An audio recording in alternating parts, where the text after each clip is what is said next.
Hello, everyone. My name is Andrew Sisler, and today I'll be sharing my personal action plan for improving cultural competency in healthcare. First, I want to introduce myself a bit. So, I am currently a senior here at U of M Flint, and I am finishing up my last semester here as a biology major. I think class was very important because it reminded me how important it is to be kind to one another, no matter our backgrounds of who we are, what we are, or how we perceive others. It's important to understand that everybody is different and it's to be celebrated, not to be discouraged. After graduation, I will be attending the Army either overseas or here in the US, and I couldn't be more excited to start my life as a medical student. Going into this class, I actually thought I had a pretty good understanding of how to interact with people from different backgrounds. However, this course has really made me realize how much more there is to learn about cultural awareness, especially in healthcare settings. Even though I don't think I need major improvements, I've come to understand that cultural competence is an ongoing process, and there's always room for growth. In this presentation, I'll outline some steps I plan to take to continue developing my skills in this area, particularly as I pursue a career in the ER and possibly work overseas. My goal is to stay open to learning and apply these lessons to help provide better care for all patients.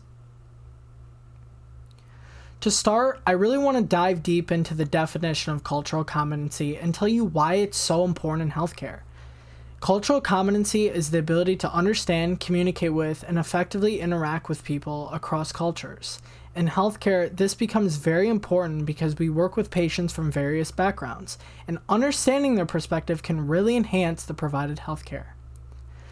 Overall, this class has helped me really reflect on the role of cultural competence in a clinical setting. While I've always valued treating people with kindness, I've come to understand that there's more to it than just being kind. It's about being aware of how cultural differences can influence healthcare experiences and knowing how to approach these differences to provide better care. The cultural competence for me is not a skill, but a process that shows a spotlight on awareness, openness to the influences that may change my opinions, and readiness to learn. One of the major things that I got from this course is how cultural barriers impact the field of health.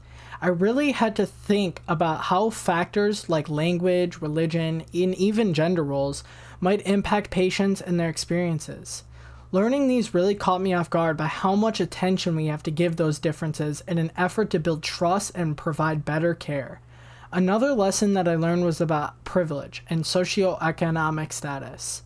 What really made me pay attention was how access to healthcare and access to resources are really not uniformly accessible among different populations. It made me reflect more on how I can be an advocate for these patients who may be impacted more systematically.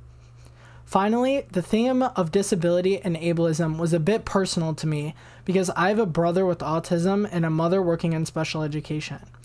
It reminded me of how important it is to set up an environment where everybody feels loved and supported because of their abilities and disabilities. This also brings me to my next slide. As I mentioned before, my brother has autism and my mom works in special education. I've also spent countless hours working, helping these in need, with learning disabilities. So I've seen firsthand how society often treats disabilities as something to fix or pity.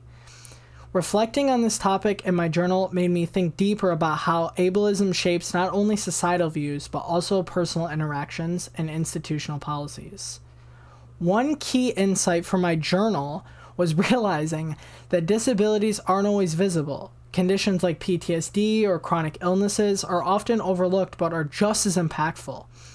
Recognizing these invisible challenges will help me become a more empathetic and attentive healthcare provider. I also reflected on the healthcare disparities people with disabilities face, such as inaccessible facilities and inadequate provider training. I think during this chapter of the class, journal entries helped me see these issues as more than just systemic flaws.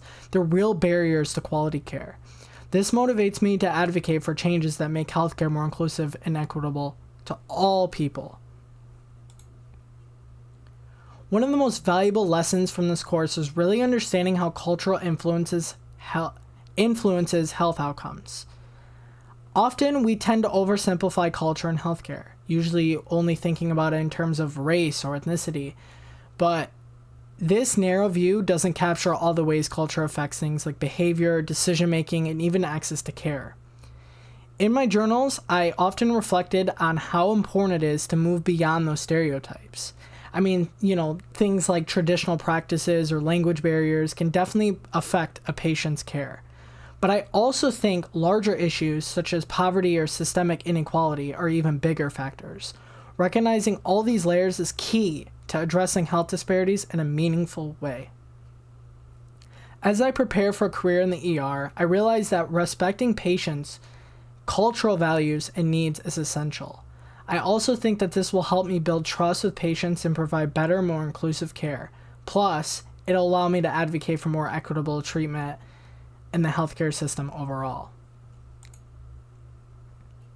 So the next thing I want to talk about is healthcare disparities and how they affect people from different cultural backgrounds. I think this is a big takeaway for me in this course. Realizing how much culture, race, and socioeconomic status can shape someone's access to healthcare, it's really important. So in my journal, I reflected on how things like language barriers or cultural differences can make it harder for patients to communicate with their doctors.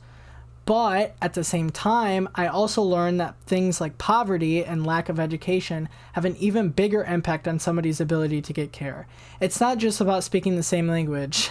It's about making sure everybody has equal access to the care they need. For me, this really opened my eyes to how important it is to not just provide care, but to advocate for changes in the healthcare system. This way, it can help reduce these disparities in the clinical setting. In the future, I want to be someone who not only provides medical care, but also pushes for a more inclusive system where everybody is treated equal. This will give everyone a fair chance at a better life and overall a safer environment despite our differences.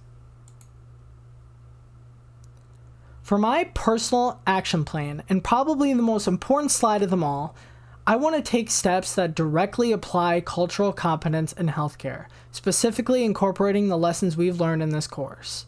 First, I'll continue to learn from others by listening to their stories. For example, patients who identify as part of the LGBTQ+ community.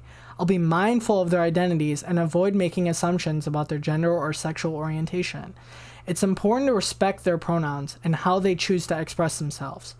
This will ensure that I don't misgender them or make them feel uncomfortable because nobody wants that. This kind of awareness is crucial for providing quality care so they feel more at ease and more loved. Secondly, I plan to enhance my communication skills by asking open-ended questions and providing space for patients to express themselves.